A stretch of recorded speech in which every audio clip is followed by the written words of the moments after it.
नारद संचार आर्थिक समाचार के इस ताजा अंक में हमारे सभी दर्शकों का एक बार फिर से स्वागत है। आज हम बात करेंगे जून 2026 में जीएसटी संग्रह के बारे में। माल एवं सेवा कर, जो माल आप बाजार में खरीदते हैं उस पर जो टैक्स देते हैं और जो सेवाएं आप प्राप्त करते हैं उस पर जो टैक्स देते हैं उसको कहते हैं जीएसटी। तो जून 2026 में एक साल पहले के मुकाबले यानी जून 2025 के मुकाबले जीएसटी संग्रह 14% के जोरदार उछाल के साथ 1,95,000 करोड़ रुपए तक पहुंच गया। आयातित माल पर अधिक जीएसटी, जो इंपोर्ट किया गया देश में उस पर जो जीएसटी दिया गया तो वो ज़्यादा हुआ है।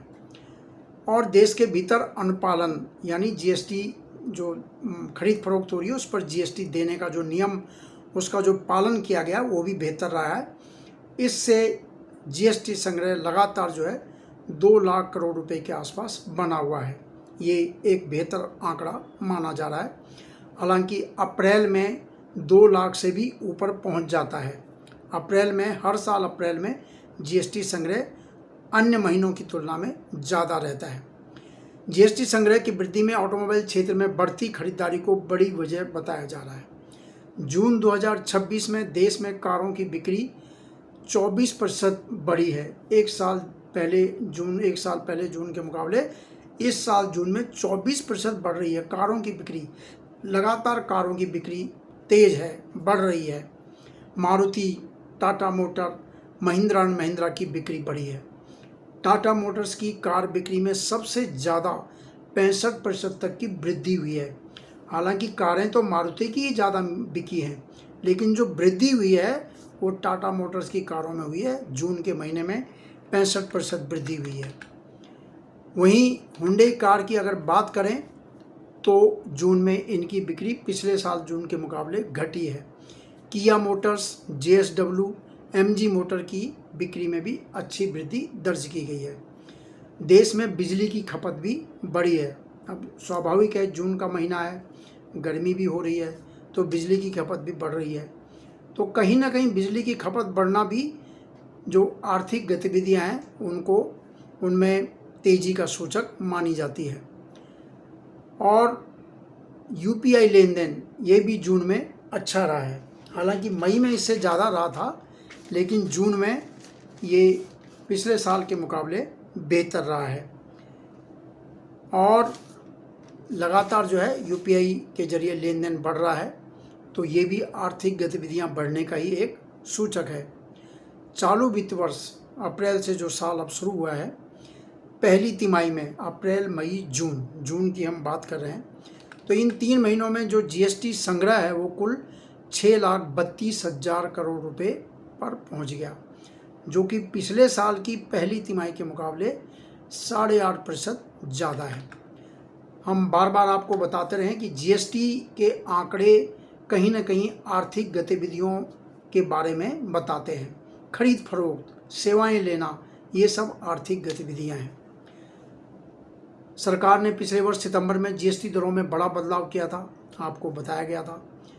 जीएसटी की पहले 4 मुख्य दरें थीं, 5, 12, 18 और 28। कुछ विशेष दरें भी हैं, जैसे सोने चांदी पर 3% लगता है, कुछ विशेष अधिभार लगता है। तो लेकिन जो मुख्य दर थी वो 4 थी, और इनके स्थान पर पिछले साल सितंबर नवरात्रि के समय आपको याद होगा केवल 2 दर कर दी गई, 5 और 18। 12 भी ख़त्म कर दी, 28 भी ख़त्म कर दी। 28 वाली जो वस्तुएं थी वो 18 में आ गई, 18 वाली और 12 वाली उनमें से कई 5% में आ गई। यानी टैक्स काफ़ी कम हुआ है, खासकर कारों के मामले में। जो छोटी कारें थी उन पर 28% टैक्स लगता था, वो सीधा 18 हो गया, 10% की कमी। तो बाज़ार में विभिन्न उत्पादों की मांग में तेज़ी आई। 5% टैक्स होने से कई चीज़ें सस्ती हुई। छोटी यात्री कारों पर तो जीएसटी मैंने बताया कि 28 से घटकर 18 हो गया और उनके दाम में काफ़ी कमी आई।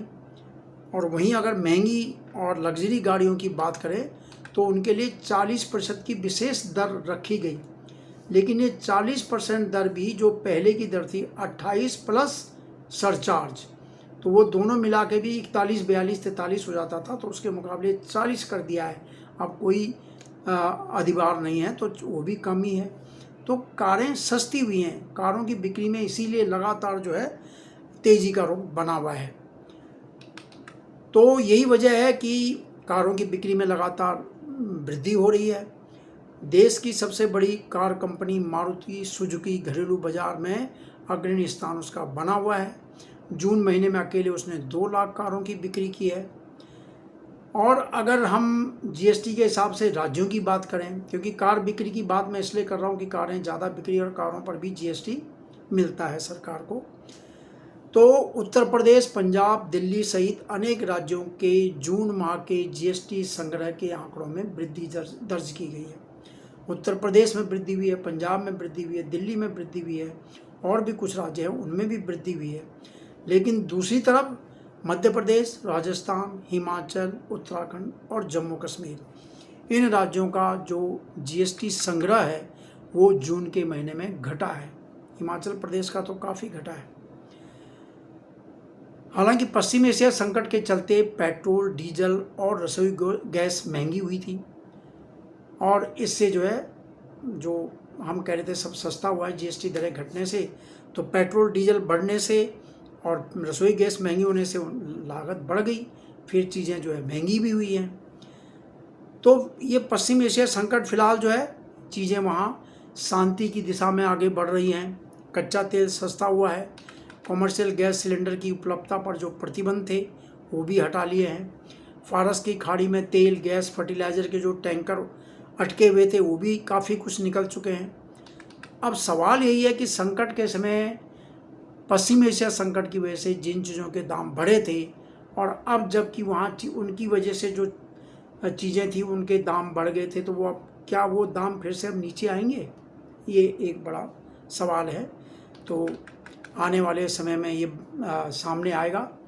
पेट्रोल डीजल के बारे में तो कहा जा रहा है कि जो सस्ता कच्चा तेल जो आया वो जब रिफाइंड होगा और वो जब बाज़ार में आएगा तो हो सकता है दाम तब कुछ कम हो जाएं।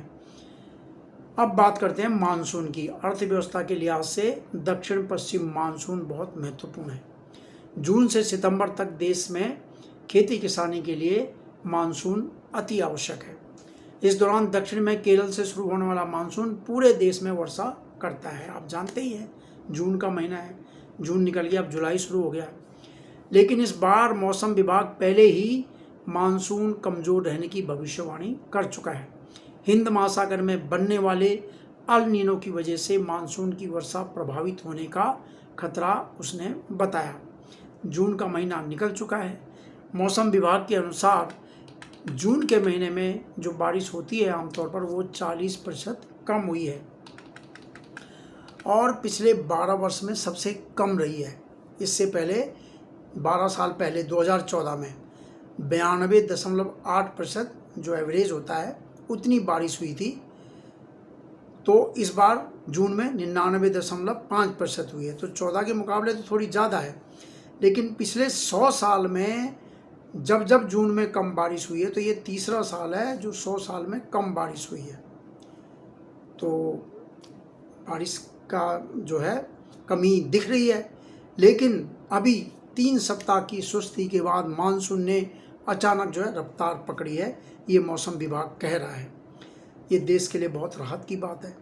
पिछले 2 दिनों से तेज़ी दिखाते हुए मानसून मध्य प्रदेश, छत्तीसगढ़, बिहार, उत्तर प्रदेश, उत्तराखंड के ज़्यादातर जिलों तक अपना जो है पहुंच चुका है। हिमाचल प्रदेश और लद्दाख तक भी पहुंच चुका है। जम्मू कश्मीर में आपने देखा होगा खबर में बादल फट रहे हैं, मलबे के साथ पानी बह रहा है। हिमाचल प्रदेश में जो है भूस्खलन हो रहा है।